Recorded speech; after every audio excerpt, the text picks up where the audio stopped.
ശരിയാണ്. ആദിൽ ഹുസൈൻ എൻ്റെ മകനാണ്. അവൻ കീഴടങ്ങുകയാണ് വേണ്ടത്. ഇനി അവൻ അത് ചെയ്തില്ലെങ്കിൽ അവൻ ഏറ്റുമുട്ടലിൽ കൊല്ലപ്പെട്ടാലും ഒന്നുമില്ല. തകർന്ന വീടിന് മുന്നിൽ അതിനേക്കാൾ തകർന്ന ഹൃദയവുമായി ഷഹ്സാദ പറയുന്നു. പഹൽഗാം ആക്രമണത്തിൽ പങ്കെടുത്ത പ്രാദേശിക തീവ്രവാദികളിൽ ഒരാളാണ് ആദിൽ ഹുസൈൻ തോക്കർ, അനന്ത്നാഗ് സ്വദേശി. നിരപരാധികളെ കൊന്നൊടുക്കിയ തീവ്രവാദിയായിരിക്കുന്നു ബിരുദാനന്തര ബിരുദധാരി. വീടിനടുത്തുള്ള ഒരു വിദ്യാഭ്യാസ സ്ഥാപനത്തിൽ ഇടയ്ക്ക് പഠിപ്പിച്ചിരുന്നു. 8 വർഷം മുമ്പാണ് ഒരു പരീക്ഷയുണ്ടെന്നും പറഞ്ഞ് വീട്ടിൽ നിന്നും പോയത്. പിന്നെ ഒരു വിവരവുമില്ല. ഇപ്പോൾ 20 ലക്ഷം രൂപ വിലയിട്ടിരിക്കുന്ന ഭീകരവാദി. 2018 അട്ടാരി വാഗ അതിർത്തി വഴി ഇയാൾ പാകിസ്ഥാനിലേക്ക് പോയെന്നും ആയുധ പരിശീലനം നേടി കഴിഞ്ഞ വർഷം കാശ്മീരിൽ മടങ്ങിയെത്തിയെന്നുമാണ് റിപ്പോർട്ടുള്ളത്. പോയത് നിയമപരമായി, തിരിച്ചു വന്നത് നിയമവിരുദ്ധമായി. പഹൽഗാമിൽ ചോര വീഴ്ത്തിയ തീവ്രവാദ സംഘത്തിൽ ഉൾപ്പെട്ട ആദിലിന്റെയും ഗൂഢാലോചനയിൽ പങ്കെടുത്ത ആസിഫ് ഷെയ്ഖിന്റെയും വീടുകൾ പ്രാദേശിക ഭരണകൂടം തകർത്തിരുന്നു. സ്ഫോടന വസ്തുക്കൾ സൂക്ഷിച്ചിരുന്നുവെന്നാണ് സുരക്ഷാ ഏജൻസികൾ പറയുന്നത്. അങ്ങനെ തകർന്ന വീടിന് മുന്നിൽ നിന്നാണ് ജീവിതം ഈ അവസ്ഥയിലാക്കിയ മകനെ ഷഹ്സാദ തള്ളി പറഞ്ഞത്. മകൻ തലതിരിഞ്ഞു പോയതിന്റെ വേദനയിലും ഷഹ്സാദ കൃത്യമായി പറയുന്നു, താനും കുടുംബവും ഒരു തരത്തിലും ഭീകരവാദത്തെ പിന്തുണയ്ക്കുന്നില്ലെന്ന്. മറ്റു 2 കുട്ടികളും പേരക്കുട്ടികളുമായി താമസിക്കുന്ന വീടാണ് ഇങ്ങനെ നാനാവിധമായി പോയത്. ഇനി എന്ത് ചെയ്യുമെന്ന ചോദ്യചിഹ്നം ഷഹ്സാദയുടെ മനസ്സിലുണ്ട്.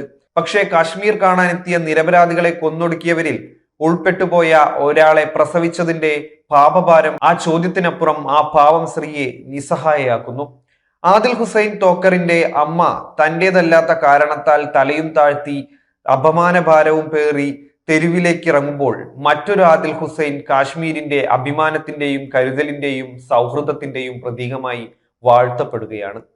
പഹൽഗാമിൽ വിനോദസഞ്ചാരികളെ രക്ഷിക്കാൻ ശ്രമിച്ച് ഭീകരവാദികളുടെ തോക്കിനിരയായ കുതിരസവാരിക്കാരൻ സെയ്ദ് ആദിൽ ഹുസൈൻ ഷാ. സെയ്ദ് ആദിലാണ് യഥാർത്ഥ കാശ്മീരികളുടെ പ്രതിനിധി. പ്രകൃതിയെയും ഭീകരവാദത്തെയും എല്ലാം സഹിച്ചും പൊറുത്തും നേരിട്ടും കഴിയുമ്പോഴും നാട്ടിലെത്തുന്നവരോട് കരുതലും സൗഹൃദവും കാണിക്കുന്ന, ഒപ്പം നടക്കുന്ന കാശ്മീരികളുടെ പ്രതിനിധി. സെയ്ദ് ആദിലിന്റെ കുടുംബത്തിൽ തന്നെ വേറെയുമുണ്ട് ഹീറോ. കസിൻ നസാക്കത്ത് അഹമ്മദ് ഷാ ഗൈഡായാണ് ജോലി ചെയ്യുന്നത്. ഛത്തീസ്ഗഡിൽ നിന്നുള്ള അരവിന്ദ് അഗ്രവാളിനാണ് നസാക്കത്ത് രക്ഷകനായത്, കുടുംബത്തെ രക്ഷിച്ച മാലാഖയായത്. ഛത്തീസ്ഗഡിലെ ചിരിമിരി പട്ടണത്തിലെ BJP പ്രവർത്തകനാണ് അരവിന്ദ് അഗ്രവാൾ. ഭാര്യ പൂജയ്ക്കും 4 വയസ്സുള്ള മക്കൾക്കും ഒപ്പമാണ് അവധിക്കാലത്ത് അരവിന്ദ് അഗ്രവാൾ കാശ്മീരിലെത്തിയത്. സംഭവം നടക്കുമ്പോൾ അരവിന്ദ് നിൽക്കുന്നിടത്ത് നിന്ന് കുറച്ച് ദൂരെയായിരുന്നു ഭാര്യയും മകളും. മറ്റൊരു കുടുംബവും അവർക്കൊപ്പം അവിടെ ഉണ്ടായിരുന്നു. അരവിന്ദ് ഫോട്ടോകൾ എടുക്കുന്നതിനിടെയാണ് പെട്ടെന്ന് വെടിയൊച്ച കേട്ടത്. എല്ലാവരും ചിതറിയോടി.